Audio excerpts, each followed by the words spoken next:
Welcome back to What Arty Noobs for General Disturbance. This is a KV-220-2. It's a Tier 5 Soviet premium heavy tank. It's located on the south spawn of Siegfried Line, and this one is under the command of bublus of OLIMP. Game on. Well, this tank is basically a KV-1 with added armour.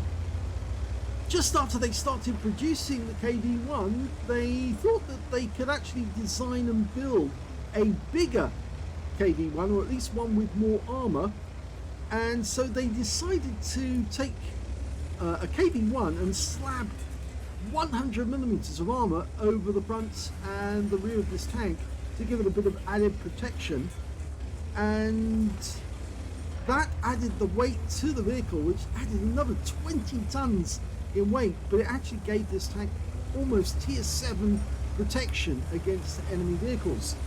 It's 120mm at the front of the tank, 100mm at the side, and also at the rear, so very, very strong hull armour. The turret, though, is actually the same turret as a standard KV-1 with a standard 76mm F32 gun. Now, they actually made two different variants of the prototypes. One was a T150 that had 90mm of armour, and the KV-220 that had two prototypes as well. 85mm gun with, of course, and another one with a 76mm gun. This version is the one with the 76mm. Now, you're going to see a lot of enemy tanks bouncing rounds off this thing because they'll find it very difficult to penetrate it with the armour. In fact, about the only thing that's going to work on it is premium ammo. And you can see that bublus always ram killed the sap. Bublus is using premium ammo straight from the start. He's got 99mm of pen and 110 alpha from the 76mm gun, but with the premium ammo, the APCR, that penetration goes up to 121mm, and that makes it much easier to get through the sides and the rear of these tanks. That's another one.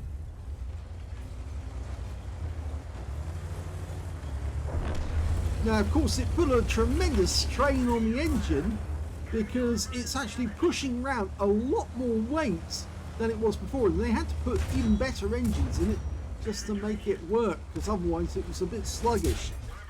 33 kilometers now rather is its top speed, so a bit slow.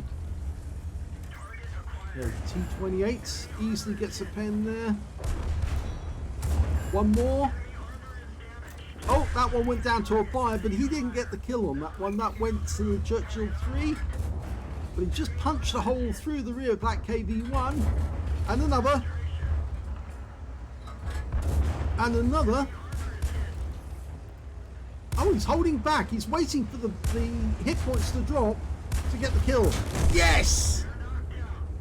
So that he actually waited for the kill there to make sure that he got it rather than anyone else. And that M41 is getting a real nuisance. Now, so the T150 and the KV-220-2 are basically the same tank, just with different variations of armour or different guns on it. Okay, T-34 shielded. He'll easily punch through the armour on that, no problem at all. Doesn't even need the premium ammo. But he gets the kill. Oh, and another one comes up, T-34-1, 1941. That's the early version. He didn't get the kill on that one, though. That went to the Su-76M. We're keeping even score with the enemy at the moment. But bublus is doing his best to get in the enemy's face and pump those rounds in. Okay, can easily kill that T6 medium. Although the T6 medium did pump an APCR round into him earlier in the game. Or one of them did. Go for the kill shot. Yep, got it. You can see he's already effectively got enough hits which have bounced to get a steel wall. The amount of block damage he's got must be absolutely incredible. Showing 1,598 alone so far. Now, this is the tank that effectively led to the KV-3, but both prototypes, the T150 and the KV-220, were lost. Unfortunately, we don't know what happened to the KV-220. One of the T150s we know was lost in action, I believe. And the enemy's capping. Well, we'll have to do something about that. bublus has got 5 kills. If he can get this next one, he's got a top gun. The only other enemy that's still alive is a T67, but he's on the north side of the city at the moment, so we can't do much about him. And there's a Aslains up there somewhere. And there's the target. It's a Churchill, and he's full health. Well, he's aiming for the turret, because of course the hull of a Churchill 3 is actually fairly difficult to get through. And he's using the APCR, so he should have no trouble getting through. In fact, he is aiming for the hull, but he's aiming for the weak spots on the hull. And he's taking rounds in the tracks from the Churchill, who's using the 6-pounder gun, or rather the 57mm gun.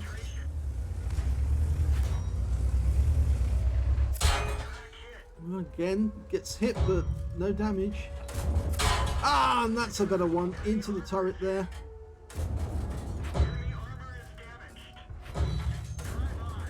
Next one to kill.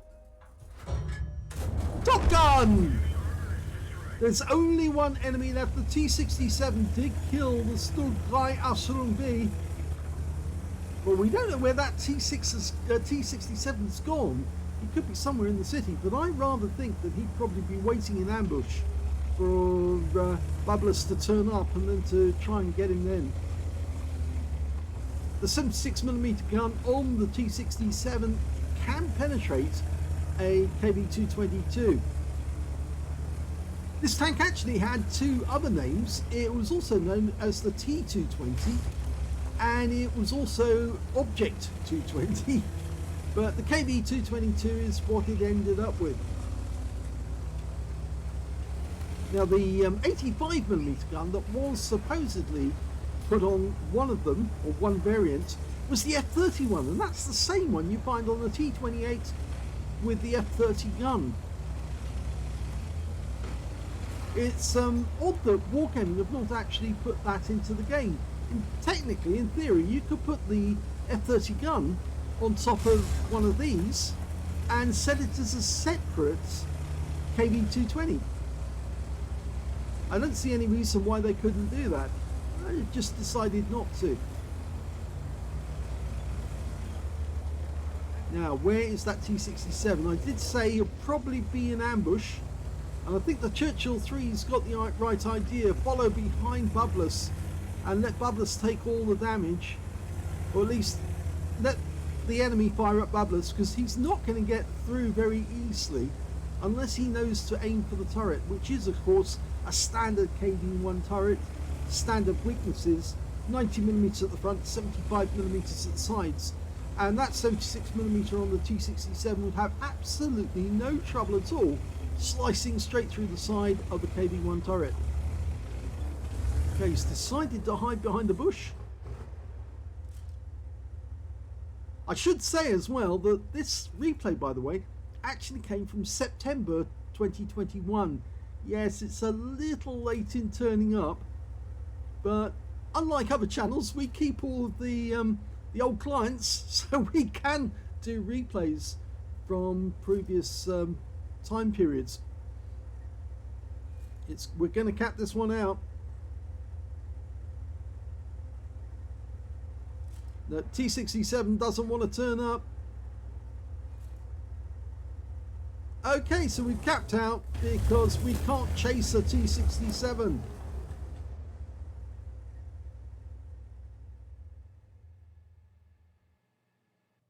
Here's the end of battle stats, and that was an first ace tanker to bublus of OLIMP in the KV-220-2. You can tell it's his first ace tanker because he gets the scrolls underneath. You only get that the first time, so well done to bublus. He also managed to get a fire for effect for doing more damage than hit points to his own vehicle. He got a sharpshooter as well for getting 10 or more consecutive shots on the enemy, as well as a shell-proof for blocking more damage than the hit points to his own vehicle. A master gunner for getting 5 armor-penetrating shots in a row. Duelist for taking down 2 tanks who damaged him. Hand of God for surviving the battle, having received damage from 4 different enemy tanks. And on top of that, a bruiser medal for getting at least 5 critical hits. In fact, he got 11 in that one. He also managed to pick up a cool-headed for surviving 10 or more ricochets, and you certainly get one of these when you play the KV-220 because everybody seems to be ricocheting off your hull, as well as a high caliber for dealing the most damage in the game, a top gun for getting at least 6 kills, and he got a steel wall as well for blocking the most damage in the game, receiving at least 11 hits. I think he received quite a bit more than that. And his win rate from that battle was 17,518. Yes, a very, very high win rate.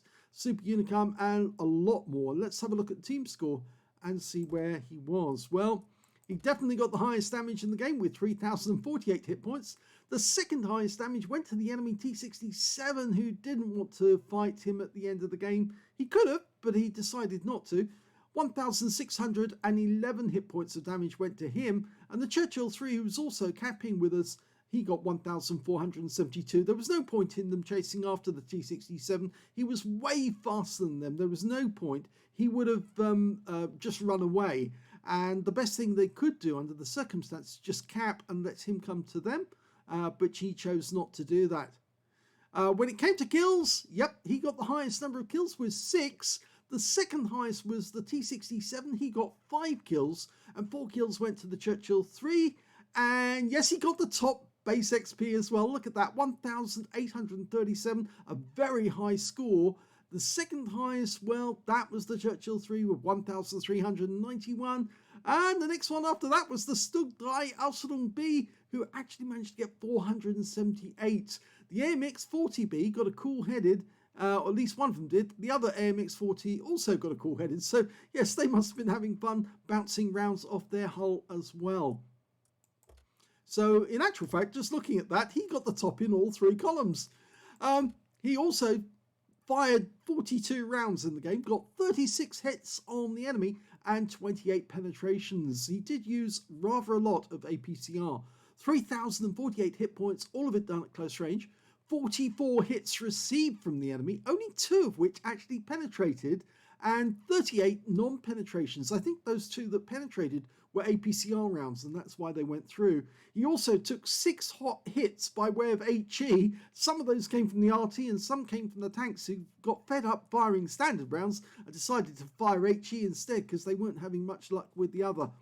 2,573 hit points blocked by armor. 5 enemy vehicles were spotted, 11 enemy vehicles were damaged, 6 were killed, and 487 hit points of spotting assist or damage assist.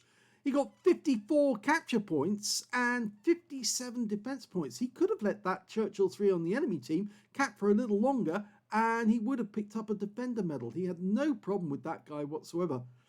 87,836 credits for the battle on a premium count. But his repair costs and ammo costs were rather high. In fact, actually, he ended up making a loss for the battle of 14,206 credits.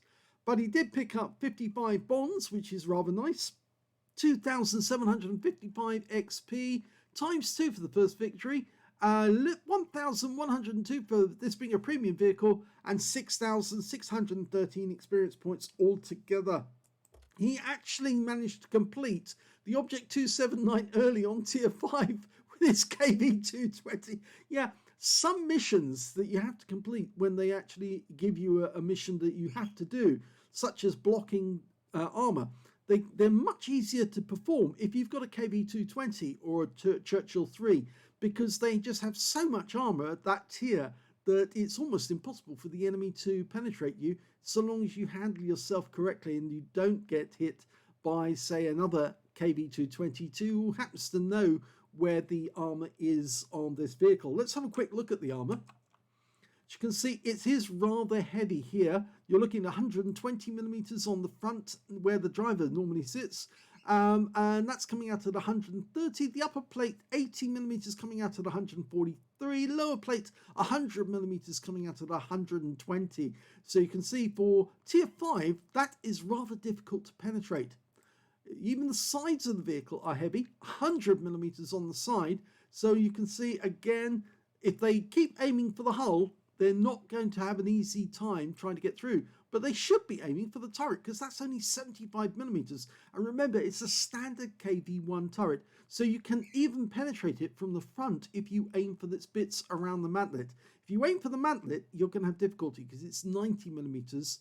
But if you actually aim for the bits around the mantlet, it's only 75 millimeters. So you have a little more ease with penetrating that. Try not to aim for the rear either because, yeah, they put more armor on the rear of the vehicle as well. So it's 100 millimeters, but very slab-sided at the rear. So let's have a quick look at the live version of this, and then you'll get an impression of what I'm talking about when it comes to penetrating. Yeah, you can't penetrate the hull. This is the hull that actually became the KV-3. And so it's a tier 7 hull on a tier 5 tank. But you can penetrate through that bit around the mantlets on the turret, or you can penetrate the sides. You'll have a little difficulty penetrating the side of the hull, but it is possible. And of course you can penetrate the rear there, and possibly this area here, which is only 80 millimeters. But again, it's probably best to avoid the hull altogether and just go for the weak spot, which is the turret, so to speak. And you should be able to penetrate the turret. Let's have a quick look at the modules. Okay. And there we go. We've got the driver up front in the center with the driver's mate actually sitting right alongside him. You can see there's a stack of fuel tanks in the actual hull, 3 on one side, 2 on the other, and the ammo rack is in the actual D-pillar in the hull altogether. There is another ammo rack actually in the bustle of the turret. The gunner is on the right-hand side, the tank commander is on the left-hand side, and the loader is directly behind the tank commander. The engine is right at the back, no fuel tanks surrounding it, but there is the transmission right at the rear as you'd expect. So if you want to make this thing go bang, you aim for the turret at the back, the bustle, and that should give you a nice explosion. Don't try to go for the hull. It's just no point really, unless of course you've got enough pen or you've got premium rounds, which will work. And of course you can aim for that viewport there for the driver, but it is difficult. So normally I'd say just avoid it and just go for the hull on the turret rather, and you can just about make out the mantlet there, which is it's a bit difficult to see. But you can see that if you actually do put a shell through that weak surround, you might either hit the tank commander or the loader behind him. And even if you're aiming from the side, no problem going through the side of the bustle. So you might be able to get a big bang if you can set that off.